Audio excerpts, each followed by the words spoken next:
My name is Mike China. I'm a real estate success strategist and the mayor of housing. So, in recent time, the cost of rent has almost gone beyond the reach of the average Nigerians. So, what do you expect from this? Okay, there are three factors actually responsible for this. Number one, which is very basic, has been the inflation rate or the devaluation of the naira that has made the exchange rate very expensive or high, has discouraged a lot of people from investing into houses, because the normal thing that inflation does to people is scares them from productivity, because most people feel that my efforts might not be enough to build a house. So that is the first factor. The second factor is the fact that the government has not been investing in housing development, and the sector has not been able to grow like other sectors because it needs a lot of input and a lot to reduce or ameliorate the housing deficit in Nigeria. The third factor, which is the most important factor, is that the industry is getting no support or incentive, thereby reducing the number of developers that are actively developing in the industry. When most people come into the industry and see challenges, because there are no mortgage banks that are working and helping the industry, most commercial banks don't lend to real estate, there is no government incentive for development, so the few developers that go into it hit one or two challenges, and the rate of attrition out of the industry is high. So we have very few people developing actively.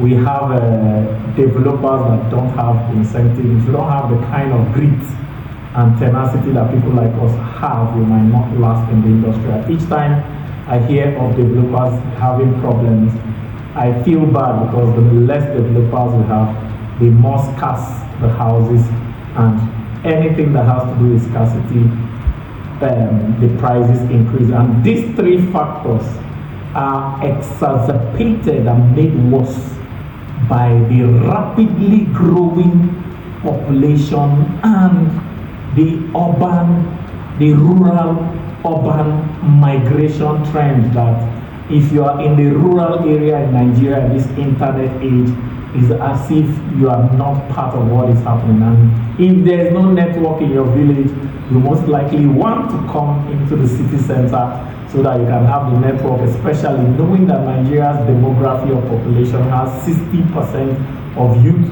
They want to come into the city center so that they can do their TikTok and their Instagram, and that worsens our housing deficit within the city centers. And you can see, for instance, in Port Harcourt, somebody might have his own house in Bori, but because he has moved to Port Harcourt, he has to abandon that house and come and increase the housing density in Port Harcourt. Recently, the National Assembly raised the motion trying to legislate over rent. Is it possible to legislate or control rent in a market-driven economy? Trying to control rent will make the matter worse. As I just told you earlier, it is neglecting developers that has led to few developers and fewer houses and more housing needs. And once there is high increased demand, the prices must increase. So if you try to regulate prices, you're going to punish the few people that are even interested in going into development, and you will find more people having little access to housing and more people losing access to housing. And because there is a government control or price control legally, it will just give birth to a black market system that makes it even worse than what we have now. That's what we had in the dollar when there was the controlled dollar official rate. It just created a black market that controls the whole pricing at a very high difference from the official rate. So any attempt to officially regulate prices will exacerbate and worsen the whole situation. A market is simply demand and supply. The only way the government can regulate prices is what the River State governor has taken it upon himself to do. River State governor, and probably River State is the only state in Nigeria embarking on 20,000 housing units in the greater Pap City, and they've chosen a model that works, that is PPP, public-private partnership, that even when the state was under emergency rule and government was on suspension, work was ongoing in that project because it is privately driven by a private market-driven partner. And that is a model for the rest of Nigeria. 20,000 units, by the time it is done, however long it takes to be done, is going to ameliorate and reduce the housing deficit, especially in Port Harcourt. And two things the governor did to get it right was to make sure it is within Port Harcourt, to try and reduce the housing deficit in Port Harcourt, and to make sure it's a private, non-political player, that even when government was on suspension, that project was going on. So the only way the government can regulate housing prices in Nigeria is to flood our cities with housing developments that are privately driven in a working PPP model. Because the only working PPP model is when the private is non-political. When PPP becomes political and you replace the private with the political, it becomes ineffective. So it is public-private partnership, not public-political partnership.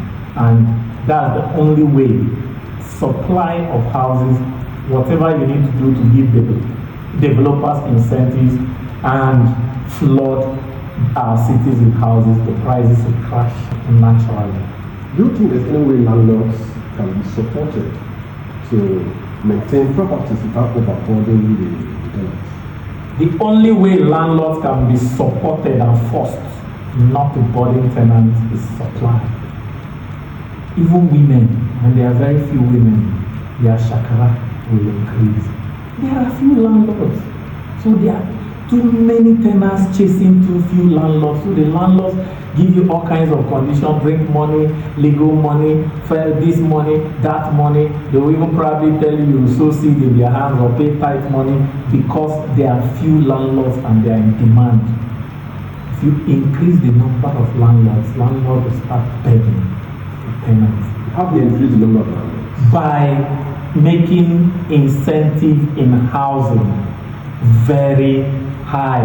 Government, I told you the River State government is undertaking a 20,000 housing project. In that 20,000, there's not one person that holds only 20,000. There will be a lot of landlords there, and that will bring the prices of housing down. The three things you're going to do to make sure that our cities are decongested and there are more landlords and landlords' strengths are reduced. Number one, make sure more infrastructures begin to expand in newer city expansions. Like you can see the airport road area of Port Harcourt is a new city expansion, and the government has gone ahead to also start another one on the other axis of the LMA axis called the New Port City, that is about 1,000 hectares, and that will take about 10,000 units of mixed-use industrial and residential buildings.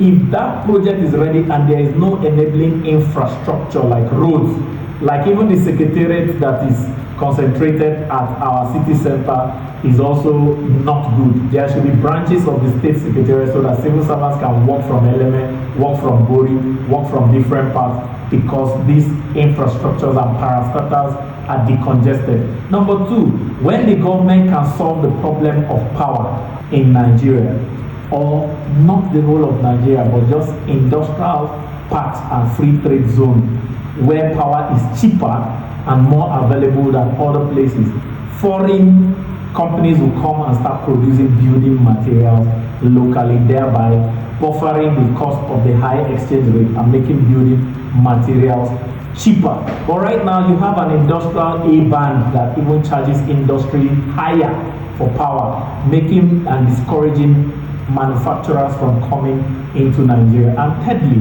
the government needs to work closely with REDA, the Real Estate Developers Association of Nigeria, to provide incentives, to provide a seamless integration of what the Federal Mortgage Bank is trying to do, so that more incentives are provided for developers. Right now, for developers to build private properties is more lucrative for them than to build the Federal Mortgage Bank model, because the government has not incentivized it. When you incentivize it, even you interviewing me want to go into development to make money, and the more people go into development, the more houses flood everywhere. Once there are empty houses looking for tenants, prices will start coming down. Right now we have no empty houses filled with tenants, and even tenants.